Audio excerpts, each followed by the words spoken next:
हिमाचली मैत्रीण पुण्यात भेटली तर झालं असं, काही निम शासकीय कामासाठी अचानक पुण्याला सकाळी सकाळी निघावे लागले.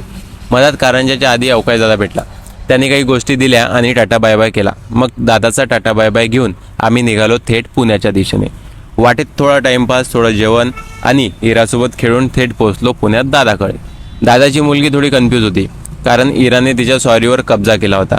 मग तिच्या कन्फ्युजनला गुड नाईट केला आणि दुसऱ्या दिवशी अर्ली मॉर्निंग काही भेटीगोटी घ्यायच्या होत्या. ट्रॅफिक करत करत पोहोचलो काकांच्या घरी. थोडी भाकरवडी आणि चिवडा खाऊन निघालो खुशीला घ्यायला.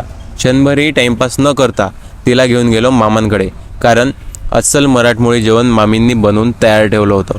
गप्पा गोष्टी करून सरळ जेवणावर ताव मारला. जेवण करून पुन्हा गोष्टींची मैफिल रंगली.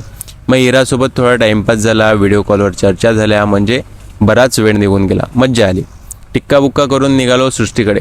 मग वाटेत सृष्टीला घेऊन खुशी बोलली, चला तुम्हाला एक नवीन शांत प्लेस दाखवते.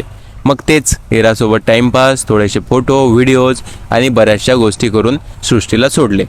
आणि रस्त्यात ओम भेटला. मग त्याला डायरेक्ट बाय बाय करून टाकले आणि खुशीला बाय करून निघालो समोरच्या प्रवासाला.